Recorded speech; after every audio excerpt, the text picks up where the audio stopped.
बेच क्यों रहे हैं, दिमाग में बराबर ध्यान रखिए। मीर जाफर ने इस देश को क्यों बेचा था? कुर्सी के लिए, पैसे के लिए।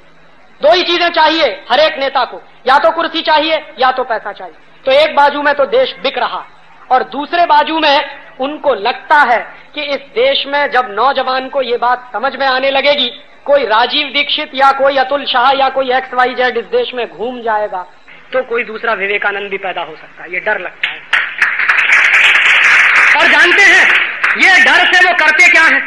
उनको बराबर विदेशी कंपनी वालों को, विदेशी ताकत वालों को इस बात का डर है कि हिंदुस्तान की माटी में ऐसी कुछ खासियत है कि यहाँ कोई भगत सिंह हो जाता, कोई चंद्रशेखर हो जाता, कोई उधम सिंह हो जाता, कोई विवेकानंद हो जाता, कोई दयानंद हो जाता, कोई कुछ हो जाता। ये माटी की खासियत है। ये माटी कभी वीर विहीन नहीं रही है। हजारों साल से इस देश का यही इतिहास है। तो उनको डर लगता है। तो उस डर को उन्होंने खत्म करने के लिए जानते हैं क्या किया? उनका सीधा सा फॉर्मूला है कि हिंदुस्तान का कोई भी नौजवान स्वामी विवेकानंद ना होने पाए, हिंदुस्तान का हर नौजवान माइकल जैक्सन हो जाए, उसकी तैयारी वो करते थे। उनको डर है कि माइकल जैक्सन हो जाएंगे तो इस देश में कोई वांदा नहीं है, वो देश ही बेचने का काम करेंगे, भारतीय संस्कृति को बेचने का काम करेंगे। और अगर कोई दूसरा विवेकानंद खड़ा हो गया तो मल्टीनेशनल को मार मार के भगा देगा इस देश से। ये डर है। तो इसके लिए जानते हैं उन्होंने क्या किया? हिंदुस्तान के नौजवानों का चरित्र खलास करो, ये उनका 1 पॉइंट प्रोग्राम है। जो टेलीविजन आया है ये दो ही चीजें दिखाता है, या तो सेक्स की वल्गैरिटी या दिखाता है वायलेंस, मारामारी। और इतनी वायलेंस, इतनी मारामारी, इतनी वल्गैरिटी दिखाते हैं। आपको मालूम है आपके ये छोटे छोटे बच्चे, ये छोटे छोटे नौनिहाल जिनके बारे में आप कल्पना करते हो कि ये भविष्य में अच्छे डॉक्टर बनेंगे, ये अच्छे इंजीनियर बनेंगे, ये अच्छे साइंटिस्ट बनेंगे, क्या देखते हैं? और एक एक घर में जिनके यहाँ केबल कनेक्शन आ गया है, डिश एंटीना आ गया है। मैंने मेरे शहर में सर्वे कराया था इलाहाबाद में। सामान्यतः छोटा बच्चा एक दिन में 5 घंटे टीवी देखता, सामान्यतः। और होता क्या है, स्कूल से आया, बस्ता फेंका, टीवी चालू हो गया। अब उसकी अम्मा कहेगी कि बेटा खाना खाओ, तो टीवी के सामने। अम्मा कहेगी बेटा होमवर्क करो, तो टीवी के सामने। अम्मा कहेगी बेटा जाओ खेलने के लिए, कि नहीं जाएंगे क्योंकि चित्रहार आ रहा। पड़ोसी का बेटा आपके घर में नहीं आएगा, आपका बेटा पड़ोसी के घर में नहीं जाएगा। दोनों बैठे हुए टेलीविजन देख रहे हैं। बच्चे खेलना कूदना भूल गए, आपस की उनकी जो धीरा मुश्ती होती थी वो भी भूल गए, थोड़ी दौड़ भाग करते थे वो भी भूल गए, टीवी से चिपक कर बैठे। और ये टीवी का आकर्षण कितना जबरदस्त होता है। बच्चों को छोड़ दीजिए, बड़ों की बात कर रहा हूं कि एक बार अगर चालू हो जाए और आपको दिख रहा है कि ये दृश्य हमको बराबर अच्छा नहीं लगता है, आपकी हिम्मत नहीं होती कि उठ के उसको बंद कर दें। इतने गुलाम हो जाते हैं। ये टेलीविजन का जो आक्रमण है वो इतना जबरदस्त होता है कि अच्छे खासे विवेक वाले व्यक्ति, अच्छे खासे तर्क शक्ति रखने वाले व्यक्ति बराबर देखते हैं कि जो कुछ देख रहे हैं वो ठीक नहीं है, लेकिन इतनी हिम्मत नहीं होती कि उठ के उसको बंद कर दें। इतने गुलाम हो जाते हैं, इतना जबरदस्त आक्रमण होता है। और रात दिन उस पर जो आपके बच्चे देखते हैं, मैंने कुछ कैलकुलेशंस किए कि एक 3 साल का बच्चा जब टीवी देखना शुरू करता और एक दिन में उसके घर में अगर केबल कनेक्शन है और 12-13 चैनल्स अगर उसके घर में उपलब्ध है, तो प्रतिदिन 5 घंटे के हिसाब से वो बच्चा 20 साल की उम्र में जब पहुंचता है तो अपनी आंखों के सामने 33,000 हत्याएं देखता, मर्डर के देखता। 33,000 20 साल की उम्र तक पहुंचते। और लगभग 72,000 टाइम्स वो बच्चा रेप केसेस देखता है या मोलेस्टेशन के केसेस देखता है। आप सोचो जरा एक गंभीर बात जो मैं आपसे कह रहा हूं कि महात्मा गांधी नाम का एक छोटा सा बच्चा हरिश्चंद्र का नाटक देखने के बाद सत्यवादी हो गया। तो हरिश्चंद्र का नाटक उस बच्चे के दिमाग पर इतना गहरा असर करता है कि जिंदगी भर सत्य और अहिंसा की बात करने वाला हो गया। तो जो बच्चे 30,000 बार मर्डर देख रहे हैं, 70-72 हजार बार रेप केसेस देख रहे हैं, वो क्या बनने वाले हैं? आप उम्मीद करोगे कि हमारा बच्चा बड़ा साइंटिस्ट बनेगा, इंजीनियर बनेगा। मैं आज आपको लिख कर दे सकता हूं कि आपका बच्चा हो सकता है गली का डॉन बने, माफिया बने। और यही बालक जो रात दिन टेलीविजन पे वल्गैरिटी देखेगा, ऑब्स्सीनिटी देखेगा, तो आप देखोगे कि उम्र के एक दौर में पहुंचकर सड़क के किनारे खड़े हो जाएगा। कोई भी बहन जाएगी तो सीटी बजाएगा या टॉन्ट कसेगा या फिकरा कसेगा। आप जरा पूछिए अपने अपने दिल से कि ये लोग कहां से पैदा हो रहे हैं जो हमारी बहन बेटियों को सड़क चलते छेड़ते हैं। कहां से आते हैं? कौन है ये लोग? और इतनी हैवानियत और इतने राक्षसीपन वाले व्यक्ति जो 5 साल की बच्ची को नहीं छोड़ते, 10 साल की बच्ची को नहीं छोड़ते, 15 साल की बच्चियों को नहीं छोड़ते, कहां से आते हैं? कौन सिखाता है उनको? किसी स्कूल में पढ़ाया जाता है? आप मुझे बताइए, हिंदुस्तान के किसी स्कूल के सिलेबस में यह पढ़ाया जाता है? किसी बच्चे को जरा ये बताइए। या हिंदुस्तान की सिलेबस की किसी किताब में यह पढ़ाया जाता है? ये बताइए। किसी स्कूल में नहीं पढ़ाया जाता, घर में कोई सिखाता नहीं है उनको, उसके बावजूद ये सीखने वाले लोग कहां से आ जाते हैं?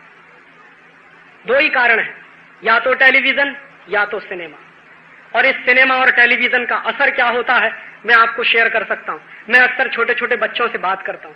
एक बार मेरे एक मित्र हैं, अहमदाबाद में रहते हैं, उनका 3 साल का बच्चा, उससे मैंने पूछा कि बताओ तुम्हारा हीरो कौन है? कहने लगा संजय दत्त। तो मैंने कहा क्यों? भगत सिंह नहीं है कि नहीं है? चंद्रशेखर नहीं है कि नहीं है? स्वामी विवेकानंद नहीं है? नहीं है। इनमें से कोई मेरा हीरो नहीं है, मेरा हीरो है संजय दत्त। मैंने कहा क्यों है तुम्हारा हीरो संजय दत्त? कहने लगा राजीव अंकल, वो 25 मंजिल की इमारत से जब कूदता तो उसको कभी चोट नहीं आती, उसके कपड़े भी नहीं फटते कभी। और वो जो संजय दत्त नाम का आदमी है, जब मोटरसाइकिल लेके चलता है तो दीवार तोड़ के निकल जाता। मोटरसाइकिल नहीं टूटती, संजय दत्त का सिर नहीं टूटता, दीवार टूट जाती। फिर कहने लगा अंकल वो इतना ताकतवर है कि एक विलेन को घूसा मारे तो विलेन धराशायी हो जाता। तो उस बच्चे से मैंने पूछा कि भाई तुम्हारा हीरो अगर इतना ताकतवर है तो 2 साल तक बंबई की आर्थर रोड जेल में बंद क्यों था? जो दीवार तोड़ के निकल आता है, 25 मंजिल इमारत कूद सकता है, वो बंबई की आर्थर रोड की दीवार नहीं तोड़ पाया।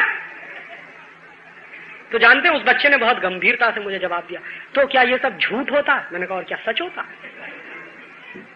अब वो 3 साल का 4 साल का बच्चा, उसके भोलेपन को आप क्या कहोगे? क्योंकि रात दिन उसको झूठ दिखाया जा रहा है, रात दिन उसको मारामारी दिखाई जा रही, रात दिन उसको वायलेंस दिखाई जा रही। और ये जो वायलेंस होती है ना, ये बहुत खतरनाक होती है। ये क्या होती है? जितनी बार आप मर्डर के सीन देखोगे, जितनी बार आपका बच्चा मारामारी देखेगा, उतनी बार उसके मन से दया, करुणा, प्रेम खत्म हो जाएगा। और हमारे यहां एक वाक्य कहा जाता है, दया धर्म का मूल है। अगर मेरे दिल में दया नहीं रहेगी तो धर्म कहां रहेगा? और इसलिए मैं कहता हूं कि ये वायलेंस बहुत खतरनाक है जो दिखाई जा रही है, और ये जानबूझकर दिखाई जा रही है, ऐसा नहीं। ये उनका 1 पॉइंट प्रोग्राम है, और इस 1 पॉइंट प्रोग्राम के लिए वो जी टीवी लेकर आए हैं, CNN लेकर आए हैं, स्टार टीवी लेकर आए हैं, प्राइम स्टार आया है, प्लस 21 आ गया है, वगैरह वगैरह 14-15 टेलीविजन चैनल इस देश में है। और रात दिन उन सारे टेलीविजन चैनलों पर जो कुछ दिखाया जाता है वो मनोरंजन नहीं है, वो मेरे और आपके चरित्र को बर्बाद कर देने का एक साधन है। और जिसके भी घर में घुसो, पूछो कि भाई क्या करते हो, तो कहते राजीव भाई दिन भर काम करते हैं, थक जाते हैं, तो कुछ तो मनोरंजन चाहिए। तो ठीक है मनोरंजन करो। तो क्या करते हैं मनोरंजन? छोटे छोटे बच्चे बैठे हैं, उनके साथ उनके मम्मी पापा बैठे हैं, उनके साथ उनके दादा दादी बैठे हैं, उनके साथ उनके नाना नानी बैठे, 3-3 पीढ़ियां एक साथ बैठी हैं। और टेलीविजन पे क्या चल रहा? ATN पर क्या आता है? चोली के पीछे क्या चीज बड़ी है मस्त मस्त। और आप मुझे अपने दिल पे हाथ रख के कहो कि चोली वाला गाना सुनकर आपका मनोरंजन होता है या कुछ और होता है? चीज बड़ी है मस्त मस्त वाला गाना सुन के आपका मनोरंजन होता है या कुछ और होता है? और ये बात मैं खासकर नौजवानों से और बच्चों से कह रहा हूं कि तुम जरा अपने दिल पे हाथ रख के मुझे बताओ कि अगर मान लो मेरे सामने मेरी मां खड़ी, तुम्हारे सामने तुम्हारी मां खड़ी है, और टेलीविजन पर गीत आता है तेरी चोली के पीछे क्या है, अपनी मां से पूछने की हिम्मत है तेरी चोली के पीछे क्या है? मान लो हमारे सामने हमारी बहन खड़ी जो हर साल मेरी कलाई पे राखी बांधती है और मेरे लिए दुआएं करती है भगवान से, वो बहन मेरे सामने खड़ी है और गीत आ रहा हो, तू चीज बड़ी है मस्त मस्त। अपनी बहन से ये पूछने की हिम्मत है तू चीज बड़ी है मस्त? और जो गीत हम हमारी मां के सामने नहीं गा सकते, जो गीत हम हमारी बहन के सामने नहीं गा सकते, वो गीत इस देश के बच्चों को क्यों दिखाए जाते? जो गीत लिखने वाले हैं उनके बारे में तो मैं मान सकता हूं कि उन्होंने आत्मा बेचा है, शरीर बेचा है, सब कुछ बेचा, जो ऐसा गीत लिखते हैं। भगवान उनकी आत्मा को जितनी जल्दी शांति दे उतना अच्छा।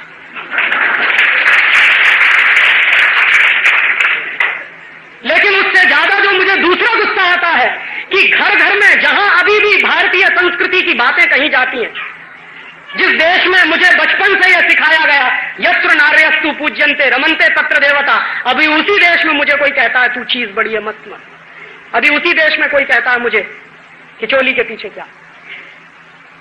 और इस देश में संस्कृति का कबाड़ा हो गया है। जब मैं देश के नौजवानों को ये गाते हुए सुनता हूं, मेरा दिल तो ये कहता है कि इस देश के नौजवानों को गाना चाहिए मेरा रंग दे बसंती चोला, लेकिन गा रहे हैं चोली के पीछे क्या है। ये संस्कृति का नाश हो रहा है, ये मनोरंजन नहीं हो रहा। और ये घर घर में आग लग रही है, सुलग रही है, अभी लगी नहीं है। जिस दिन घर घर में आग लगना शुरू हो जाएगी, आपसे देखा नहीं जाएगा कि आपके बच्चे क्या कर रहे हैं। दोस्तों, गलती किसकी? हमने गीत निकाले, कहने के लिए मुझे मजबूर होना पड़ा। गीत आया, चोली के पीछे क्या है, चोली के पीछे क्या है। मैंने भी 4 शब्द कहे, 4 लाइनें कही कि इतनी सी बात घर मालूम नहीं थी तुम्हें, जानने का जो विचार मन में ही आया है। कि इतनी सी बात घर मालूम नहीं थी तुम्हें, जानने का जो विचार मन में ही आया है। तो बाहर किया क्यों ऐसा बड़ा हंगामा, और निजी प्रश्न को क्यों अंतर्राष्ट्रीय बनाया है। और उत्तर तो तुम्हें इसका घर में भी मिल जाता, क्योंकि घर बाहर सब एक जैसी माया है। और माता बहनों से क्यों ना पूछ लिया, बोलो चुनरी के नीचे चोलियों में तुमने क्या छुपाया है। और माता बहनों से क्यों ना पूछ लिया, बोलो चुनरी के नीचे चोलियों में तुमने क्या छुपाया है।